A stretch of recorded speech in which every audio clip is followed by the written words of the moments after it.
बच्चों के एग्जाम चल रहे थे और इस वजह से रात को बैठकर मैं उनके एग्जाम पेपर सेट कर रही थी। ये सब करते करते मुझे काफी देर हो गई थी। तभी अचानक से मेरी आंखों पर एक सफेद रंग की रोशनी बस कुछ सेकंड्स के लिए पड़ी और बुझ गई। मैं हैरान थी कि अचानक से ये रोशनी कहाँ से आई। मैं अपने कमरे से बाहर निकली तो देखा कि चारों तरफ तो सन्नाटा पसरा हुआ था। मुझे लगा कि हो सकता है दूर कहीं से कोई गाड़ी गुजर रही हो और अचानक से उसकी ही लाइट मेरे कमरे तक आ पहुंची हो। ये सोचकर मैं वापस पलटी। तभी मुझे ऐसा लगा कि मेरे बाई तरफ जो गर्ल्स हॉस्टल था, वहां से कोई सीढ़ियों से नीचे उतर रहा है। मुझे वहां का कुछ भी साफ नजर नहीं आ रहा था। मैंने बालकनी से आगे की तरफ झुकते हुए झांक कर देखने की कोशिश की तो मेरा शक बिल्कुल सही था। वहां पर सिर्फ एक नहीं बल्कि 3 वजूद मुझे दिख रहे थे और उन तीनों ने ही अपने सर पर एक लंबी सी शॉल डाली हुई थी। मैं समझ गई कि हॉस्टल की लड़कियां हैं जो कि इतनी रात में कहीं छुपकर जा रही हैं। लेकिन मैं हैरान थी कि ये लड़कियां तो देख नहीं सकती हैं क्योंकि ये एक ब्लाइंड गर्ल स्कूल है जहां पर सभी स्टूडेंट्स दिव्यांग हैं। और फिर ये लड़कियां इतने आराम से रात के इस अंधेरे में इतनी जल्दी जल्दी भला कैसे जा सकती हैं। वो लोग स्कूल के पीछे की तरफ मुड़ गए थे, इसलिए मुझे कुछ भी दिख नहीं रहा था। मैं तुरंत ही तेजी से टेरेस की तरफ भागी और जब मैंने टेरेस से देखा तो मुझे वो लोग इस वक्त साफ नजर आ रहे थे। उन्हें ध्यान से देखने पर साफ समझ आ रहा था कि उन तीनों में से जो एक इंसान था वो ही उन लड़कियों को सहारा देकर स्कूल के पीछे वाले रास्ते पर लेकर जा रहा था। इसका मतलब कोई तो था जो इन लड़कियों को कहीं ले जा रहा था। लेकिन भला वो कौन था? दीवार के उस पार पहुंचने के बाद उसने धीरे से पीछे का दरवाजा खोला और वो बाहर निकल गए। मैं उचक उचक कर देखने की कोशिश करती रही कि अब वहां पर क्या हो रहा है। कुछ देर तो मुझे वहां कुछ नहीं दिखा, लेकिन फिर थोड़ी ही दूर जो आगे सड़क दिखती है वहां पर एक सफेद रंग की वैन नजर आई। मैं समझ गई कि वो तीनों उस वैन में बैठकर जा चुके हैं। लेकिन वो कौन थे और कहाँ गए, मुझे कुछ समझ नहीं आया। मैंने सोचा कि मैं यहीं रुककर इनके वापस लौटने का इंतजार करती हूँ और देखती हूँ कि ये लोग भला कौन हैं, क्योंकि लौटने के बाद जब ये अपने अपने कमरों में जाएंगे तो मुझे अपने आप ही पता चल जाएगा कि आधी रात को स्कूल से बाहर जाने वाले ये कौन लोग हैं। लेकिन अफसोस, कई घंटे इंतजार करने के बाद मैं बहुत बुरी तरह से थक चुकी थी और फिर मैं कुछ देर सुस्ताने के लिए वहीं जमीन पर बैठ गई और मुझे पता ही नहीं चला कि कब मैं गहरी नींद के आगोश में समा गई। सुबह चिड़ियों की चहचहाट पर मेरी आंखें खुली। मैंने अपनी आंखें मलते हुए खोली तो सुबह की भोर हो चुकी थी। मैं बुरी तरह से घबरा गई कि मैं पूरी रात यहाँ टेरेस पर ही बैठी रही। हल्की हल्की ठंड भी मुझे लग रही थी। मैं उठते ही तुरंत फिर से उस स्कूल की दीवार की तरफ देखने लगी, लेकिन वो दरवाजा अभी भी बंद था। न जाने वो लोग अभी भी वापस लौटे हैं या नहीं। ये भी तो हो सकता है कि मेरी आंख लग गई हो तब वो वापस आ चुके हों। लेकिन अब मैं और उनका इंतजार नहीं कर सकती थी क्योंकि मुझे स्कूल जाने के लिए तैयार होना था। मैं तैयार होकर स्कूल पहुंच गई। एग्जाम शुरू हो चुके थे। मैं क्लास में टहल टहल कर हर एक लड़की को देख रही थी और सोच रही थी कि इनमें से भला कौन वो लड़की हो सकती है जो रात में गई थी और इन्हें ले जाने वाला कौन होगा। मुझे शक होने लगा कि हो ना हो कुछ तो गड़बड़ है और इसमें स्कूल का ही कोई इंसान शामिल है। मेरा नाम मानसी है। मैं इस स्कूल में सिर्फ 1 महीने पहले ही ज्वाइन करके आई हूँ। मैं एक तलाकशुदा औरत हूँ। मेरी एक 7 साल की बच्ची भी है जो इस स्कूल के हॉस्टल में मेरे साथ में ही रहती है। उसका स्कूल यहीं पास में ही है, वो वहां पर पढ़ती है। मेरी शादी मेरे पिताजी ने एक ऐसे घर में की थी जहां उन्हें लगा कि उसी जगह पर शादी करने से उनका भी समाज में रुतबा काफी बढ़ जाएगा, क्योंकि मेरे ससुराल वाले बहुत पैसे वाले थे। लेकिन वो लोग जितने पैसे वाले थे उतने ही ज्यादा लालची और गिरी हुई सोच के थे। शुरू में तो मेरे पति ने मेरे साथ बहुत अच्छा व्यवहार किया, लेकिन फिर धीरे धीरे वो मुझसे तरह तरह की मांगे करने लगा और मैंने जब उसका विरोध किया तो बदले में उन्होंने मुझे मारना पीटना शुरू कर दिया। इस बीच जब मैं पेट से हुई तो मुझे लगा कि शायद मेरा पति बदल जाएगा, लेकिन ऐसा बिल्कुल नहीं हुआ, बल्कि उसने तो एक नई जिद पकड़ ली कि मुझे लड़का ही चाहिए। अगर लड़की हुई तो मेरी नाक कट जाएगी। मैंने अपने पति को समझाने की बहुत कोशिश की कि ये सब भगवान के हाथ में होता है, हमारे हाथ में नहीं। लेकिन ना तो ये बात मेरे पति को समझ आती थी और ना ससुराल वालों को। और फिर जब मेरी बेटी का जन्म हुआ तो उन सब ने मुझे और मेरी बेटी को कोसना शुरू कर दिया। मैं उनके हर एक जुल्म को चुपचाप सहती रही, सिर्फ ये सोचकर कि मुझे और मेरी बेटी को इन लोगों से सहारा है। लेकिन जब एक दिन मैंने अपने पति को मेरी बेटी की जान लेते हुए देखा, उस दिन मेरे सब्र का बांध टूट चुका था और मैं अपने अंदर सारी हिम्मत समेटते हुए अपने पति पर मैंने पहली बार हाथ उठाया था और उसे इतना मारा था कि वो अस्पताल पहुंच गया था। मेरे ससुराल वालों को तो यकीन ही नहीं हो रहा था कि मैं इतनी हिम्मत भी कर सकती हूँ। सच कहूँ तो मुझे भी यकीन नहीं था, लेकिन शायद इसीलिए कहते हैं इस दुनिया में माँ से ज्यादा शक्तिशाली कोई नहीं होता। जब उसके बच्चे पर मुसीबत आती है तो वो किसी से भी भिड़ने के लिए तैयार हो जाती है। और मैंने भी वही किया था। और फिर मैंने अपनी जिंदगी का सबसे कठिन फैसला किया और अपने पति को तलाक दे दिया। इस बात से मेरे पापा मुझसे बहुत नाराज हो गए, क्योंकि वो भी सेम मेरे पति की मेंटलिटी वाले थे। वो भी लड़का लड़की में बहुत भेदभाव करते थे। मेरा पूरा बचपन पापा के ताने और भेदभाव को देखते सुनते ही बीता था। मेरे दादी बाबा भी बिल्कुल ऐसे ही थे। मैंने जो कुछ भी पढ़ाई की थी उसमें सबसे बड़ा सहयोग सिर्फ और सिर्फ मेरी माँ का था। उनकी वजह से ही मैं ठीक ठाक तरीके से पढ़ लिख पाई थी। अगर वो न होती तो शायद मैं अपने पैरों पर कभी खड़ी भी नहीं हो सकती थी। लेकिन अब जब मैं अपनी बेटी के साथ अपने माँ के पास लौट आई तो अब तो मैं और भी ज्यादा अपने पिता को बोझ लगने लगी थी।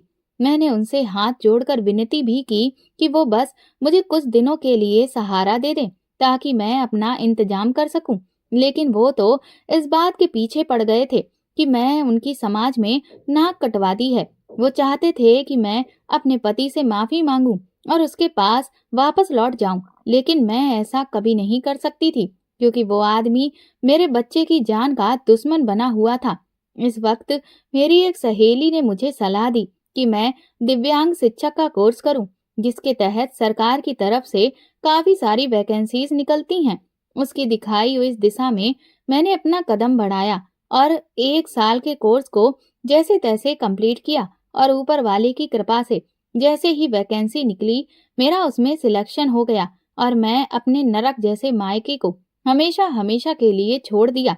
मुझे लगा था कि मेरी नौकरी लग गई है तो कम से कम अब तो मेरे पिता को मुझ पर गर्व होगा, लेकिन ऐसा बिल्कुल भी नहीं था। उस रूढ़िवादी आदमी को अपनी नाक सिर्फ तभी ऊंची नजर आ रही थी जब उसकी बेटी अपने ससुराल में जाकर पति से माफी मांगती और वहां पर दिन रात पिटती रहती।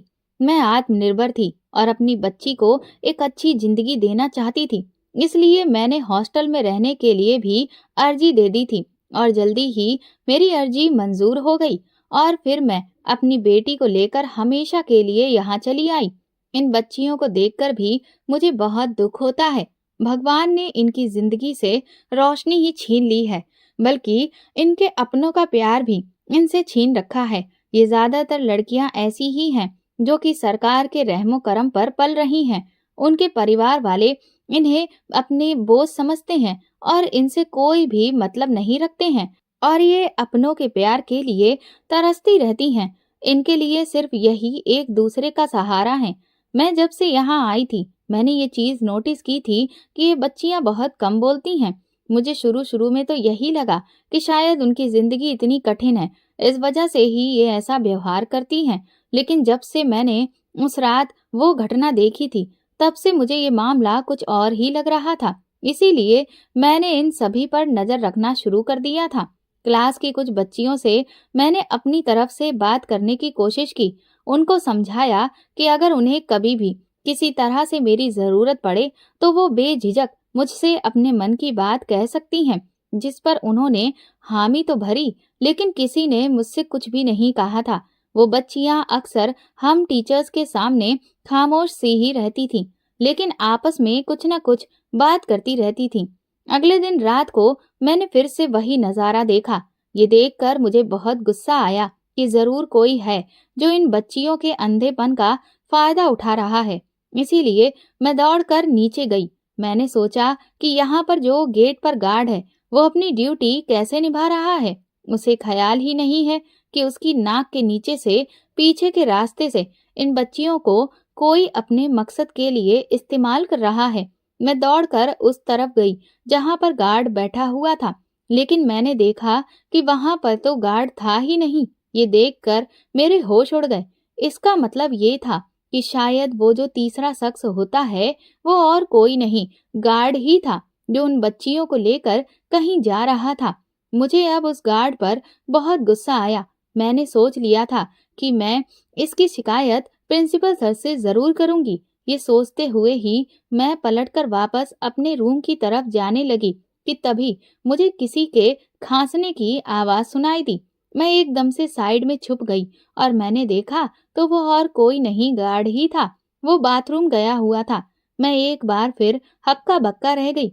अगर गार्ड यहाँ पर है तो फिर उन लड़कियों को लेकर कौन जा रहा है? इसका मतलब इस गार्ड को तो कुछ पता ही नहीं है। मैं तो उलझ कर ही रह गई थी कि भला यहाँ पर ये क्या हो रहा है। मुझे ये मामला ठीक से पता नहीं था, लेकिन फिर भी मुझे लगा कि इस बारे में प्रिंसिपल सर को बताना मेरी जिम्मेदारी बनती है। यही सोचकर मैं प्रिंसिपल सर के पास गई। पहले तो मुझे समझ ही नहीं आ रहा था कि मैं कैसे उनसे ये बात कहूँ, लेकिन फिर मैंने जो कुछ भी देखा था वो सब कुछ बता दिया, जिसे सुनकर वो दंग रह गए। फिर वो मुझसे कहने लगे, मिस मानसी, मैं आपसे सिर्फ इतना ही कहूंगा कि आप यहाँ पर जिस काम के लिए आई हैं उस पर ध्यान दें, बाकी चीजों पर नहीं। और अगर आपने ऐसा कुछ देखा है तो फिर ठीक है, मैं इस मामले की जांच अपने स्तर पर खुद से ही करूंगा। लेकिन आप किसी भी मैटर में नहीं पड़िए, क्योंकि आप भी जानती हैं कि ये स्कूल नॉर्मल बच्चियों का नहीं है। यहाँ पर दिव्यांग बच्चियां हैं और वैसे तो उनके पेरेंट्स को उनसे कोई मतलब नहीं है, लेकिन अगर कोई भी ऐसी वैसी बात हुई तो हंगामा काटने के लिए उनके माँ बाप सबसे पहले स्कूल में आकर खड़े हो जाएंगे। और फिर मुझे नहीं लगता कि आप भी किसी मुसीबत में पड़ना चाहेंगी, क्योंकि आप पर भी आपकी छोटी बच्ची की जिम्मेदारी है। प्रिंसिपल सर की बात मुझे ठीक लग रही थी, क्योंकि ये तो बात सही थी। मैं किसी भी मुसीबत में नहीं पड़ना चाहती थी। प्रिंसिपल सर ने कहा, इसीलिए आप फिलहाल सिर्फ अपने काम पर ध्यान दें और बाकी मैं सारी चीजों को खुद देख लूंगा। आप बिल्कुल भी फिक्र मत करिए। प्रिंसिपल सर की बात सुनकर मैं बिल्कुल निश्चिंत हो गई थी। मैं अब अपनी जिम्मेदारी अच्छे से निभा चुकी थी, इसीलिए मैंने भी सोच लिया कि अब मैं सिर्फ अपने काम पर ध्यान दूंगी। मेरी बेटी रिया का रिजल्ट आया था, लेकिन उसके मैथ में बहुत ही बुरे मार्क्स आए थे, जिस वजह से वो भी बहुत परेशान थी। मैंने उससे पूछा तो वो कहने लगी कि माँ, मुझे मैथ्स बिल्कुल भी समझ नहीं आती। हालांकि मैं उसे पढ़ाती थी, लेकिन कई बार स्कूल के कामों की वजह से मैं उसे हर रोज वक्त नहीं दे पाती थी। मेरे कलीग विजय सर ने जब मुझे परेशान देखा तो वो मुझसे पूछने लगे, क्या बात है मानसी मैडम, आप किस सोच में डूबी हैं? मैंने उन्हें सब कुछ बता दिया कि मैं क्यों परेशान हूँ। वो मुस्कुराकर कहने लगे, बस इतनी सी बात है। अरे आपकी परेशानी को तो मैं चुटकियों में हल कर देता हूँ।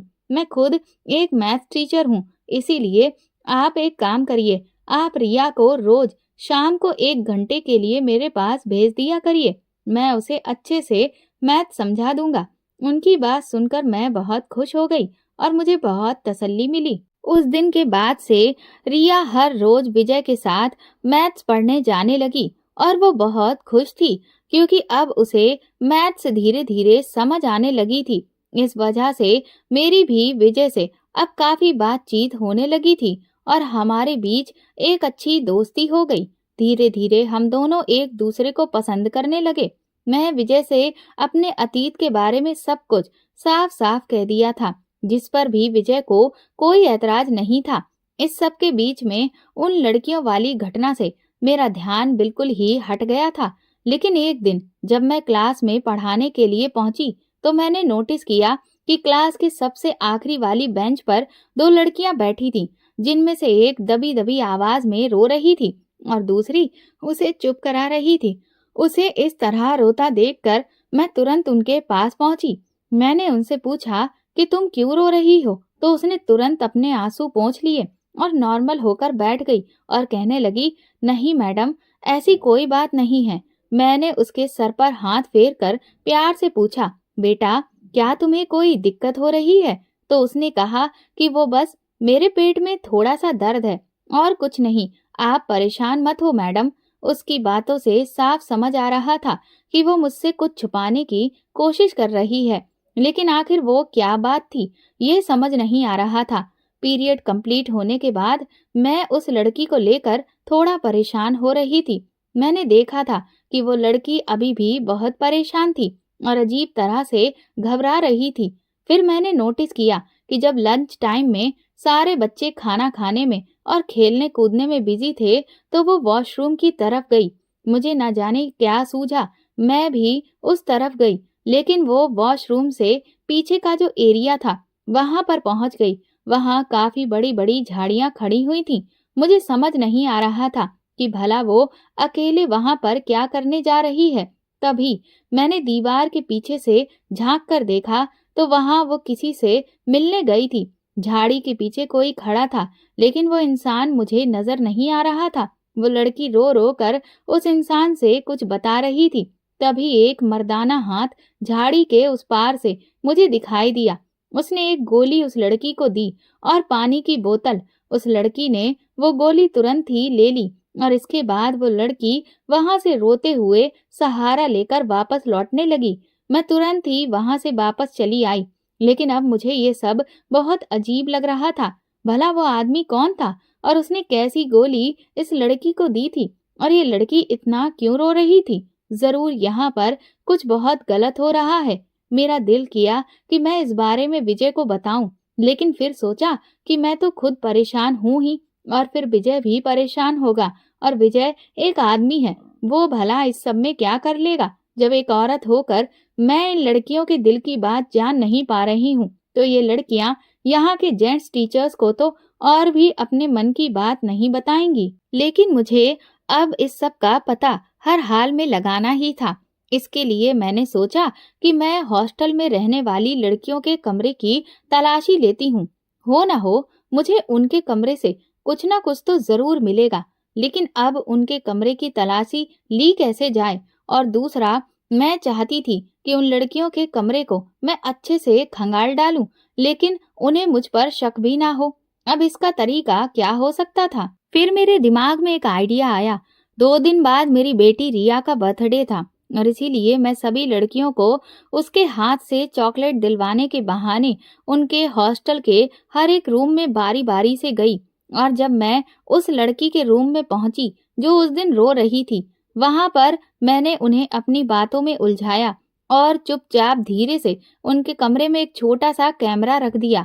हालांकि मुझे ये सब करते हुए बहुत बुरा लग रहा था, क्योंकि मैं उनके अंधेपन का फायदा उठा रही थी, लेकिन ये मेरी मजबूरी थी। अगले दिन मैं सफाई वाली को उनके कमरों में लेकर पहुंची कि तुम लोगों के कमरों की बहुत टाइम से सफाई नहीं हुई है और इसीलिए आज सबके कमरों को साफ सुथरा कर दिया जाएगा। ये सुनकर वो लड़कियां कुछ घबरा सी गईं और कहने लगी कि मैडम, इसकी कोई जरूरत नहीं है, हम लोग हर हफ्ते टाइम टू टाइम अपना कमरा साफ कर लेते हैं। लेकिन मैं जिद पर अड़ गई और फिर वो एक टीचर की बात काट नहीं सकती थी।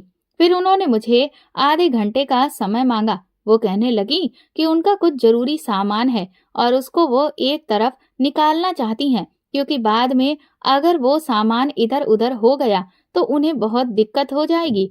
मैंने इस बात में हामी भर दी।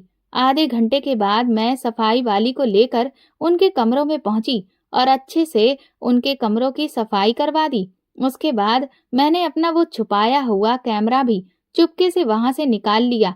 उन लड़कियों ने अपना जो भी सामान होगा उसे उस आधे घंटे में उस जगह से हटा दिया था, ताकि वो मुझे ये सफाई वाली को ना मिल पाए। लेकिन मुझे पता था कि वो ऐसा कुछ करेंगी और इसीलिए मैंने पहले से ही हिडन कैमरा रख दिया था। और फिर वही हुआ जो मैं जानना चाहती थी। मैंने देखा कि उन लड़कियों ने अपनी अलमारी से कुछ कपड़े निकालकर अपने स्कूल बैग में रखे। वो कपड़े बहुत ही मॉडर्न टाइप के थे और बहुत भद्दे थे। साथ में काफी सारा मेकअप का सामान भी था। ये सब देखकर अब मुझे इतना तो समझ आ रहा था कि जरूर इन लड़कियों से कुछ गलत काम करवाया जा रहा है, क्योंकि ऐसे कामों में ही इस तरह के अभद्र कपड़ों का इस्तेमाल किया जाता है। आखिर ये सभी स्कूल में क्या हो रहा था और कौन था जो इन लड़कियों का इस तरह से फायदा उठा रहा था? मेरे पास अब सबूत आ चुका था, लेकिन वो सबूत इतना मजबूत नहीं था जिसके आधार पर मैं कुछ भी कर सकती थी। इसलिए अभी मुझे और इंतजार करना था। मैंने देखा था कि क्लास में ज्यादातर लड़कियों की तबीयत कुछ अजीब तरह से खराब रहती थी। उन्हें चलने फिरने में बहुत दिक्कत होती थी और कई लड़कियों को तो बुखार भी बना रहता था। एग्जाम्स खत्म हो चुके थे और अब गर्मियों की छुट्टियां स्टार्ट हो चुकी थी। इसीलिए सारे टीचर्स भी अपने अपने घरों को निकलने वाले थे। यहाँ पर सिर्फ वार्डन ही रहती है। कुछ लड़कियों के पेरेंट्स भी उन्हें लेने के लिए आए थे, लेकिन मैंने देखा कि ज्यादातर लड़कियां अपने घर नहीं जा रही थी, क्योंकि उनके माँ बाप नहीं चाहते थे कि वो घर वापस लौट कर आएं, और कुछ लड़कियों को खुद से ही अपने घर वापस लौट कर जाने का मन नहीं था। मैंने जब उनसे इस बारे में पूछा तो वो कहने लगी कि मैडम, हम जब भी घर जाते हैं तो मुश्किल से एक दिन ही सुकून से बीतता है। उसके बाद हमारे घर वाले हम पर तानाकसी करना शुरू कर देते हैं। हर रोज हमारी वजह से घर में कलह होती है, जिसे देखकर बिल्कुल भी अच्छा नहीं लगता। इसलिए बेहतर तो यही है कि हम यहीं पर रहें। कम से कम यहाँ हंसी खुशी तो एक दूसरे के साथ रहते हैं। उन लड़कियों की बात सुनकर मुझे बहुत दुख हुआ।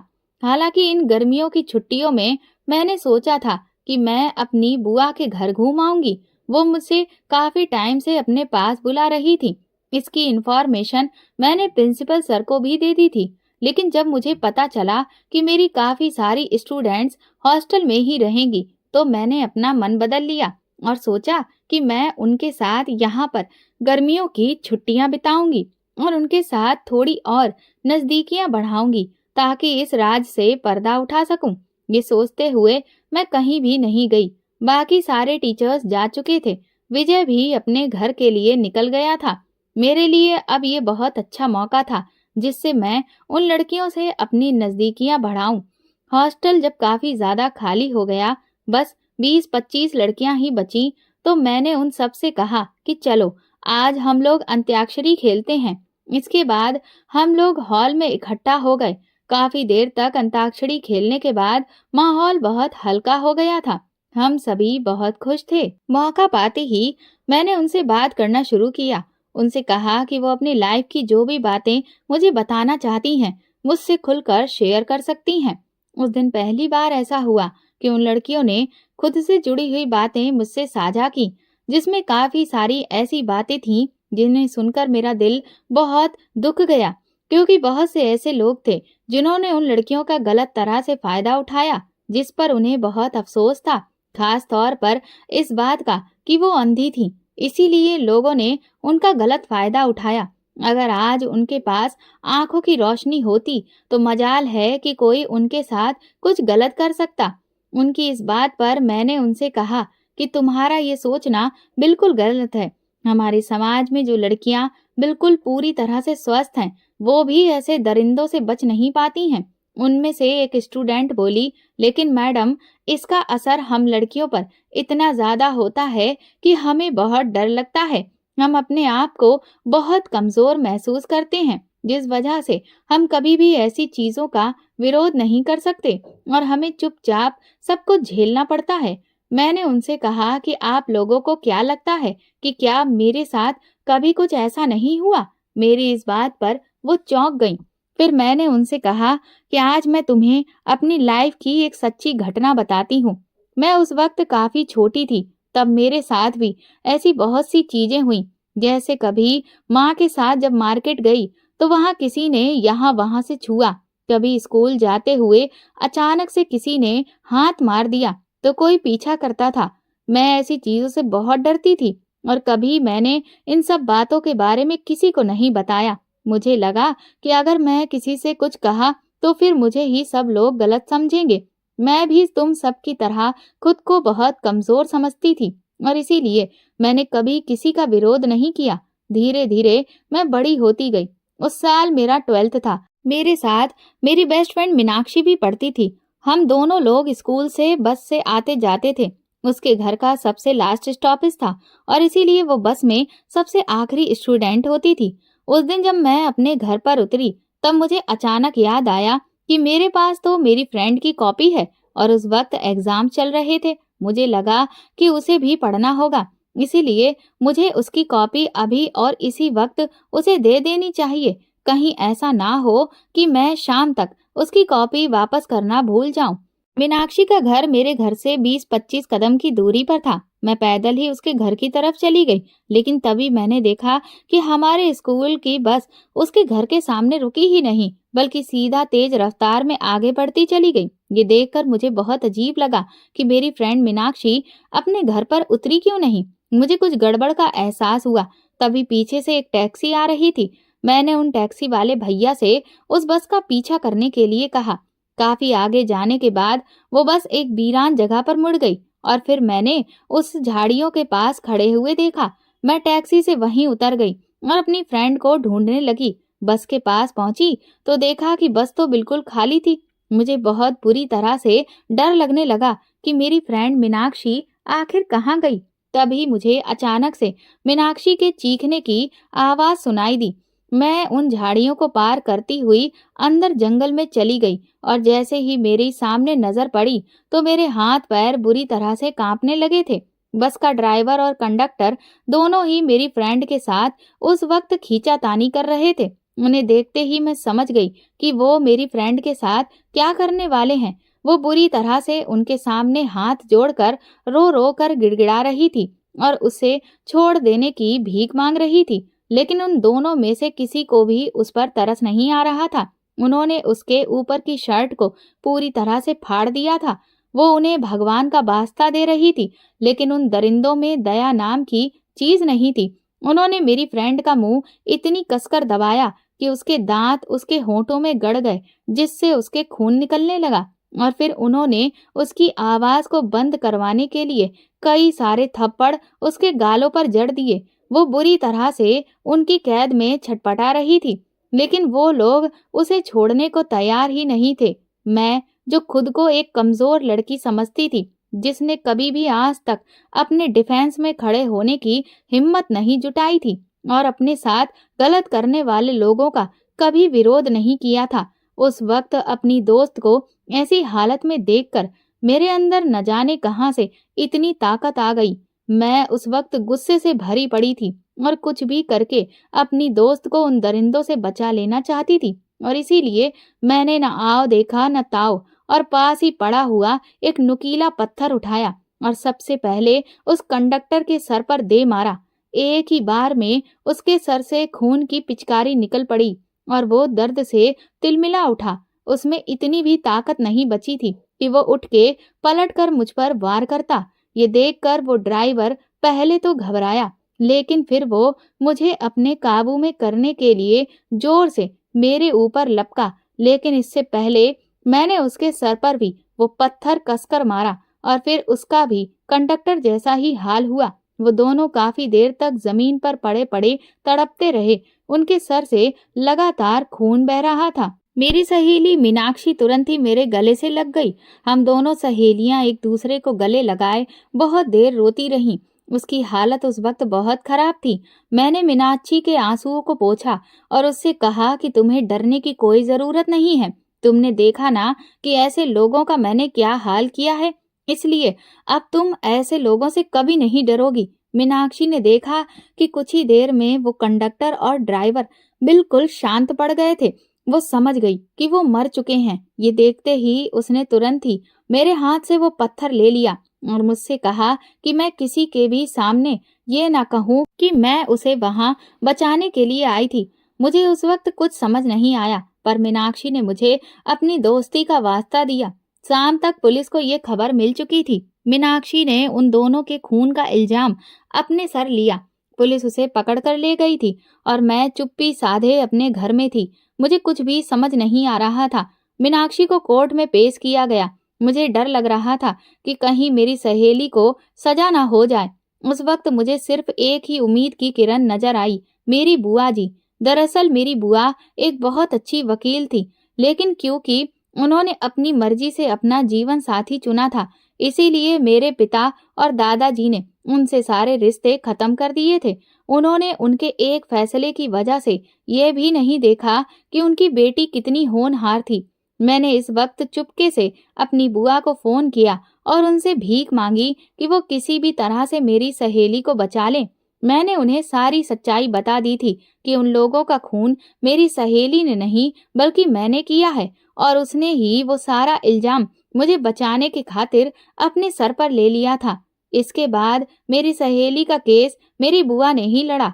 वो इतनी होनहार थी कि उन्होंने कोर्ट में इस बात की अच्छे से दलील दी कि मीनाक्षी ने सिर्फ अपनी इज्जत को बचाने की खातिर उन जैसे दरिंदों को उनके अंजाम तक पहुंचाया था, और कोई भी इंसान अपने डिफेंस में ऐसा ही करेगा।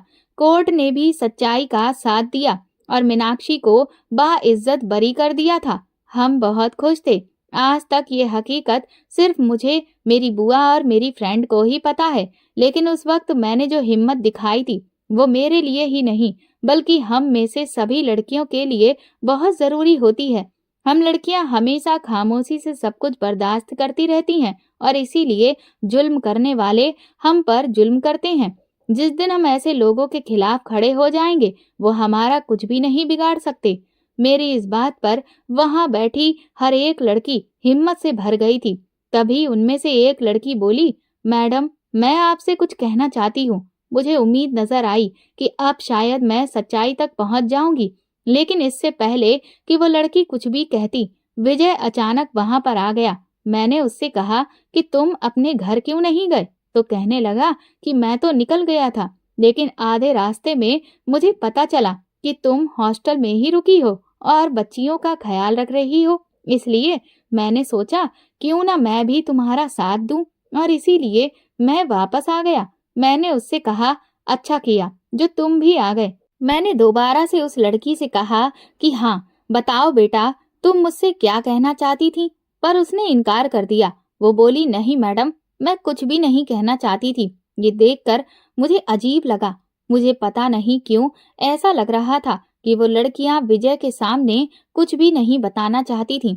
मुझे विजय के वहां पर आ जाने से बहुत अफसोस हो रहा था, लेकिन फिर भी मैं हिम्मत नहीं हार सकती थी। जब तक गर्मियों की छुट्टियां चली, तब तक मैंने देखा कि अब वो शख्स जो लड़कियों को लेकर रात को कहीं जाता था, वो कहीं भी नहीं दिख रहा था और किसी भी लड़की को लेकर नहीं जा रहा था।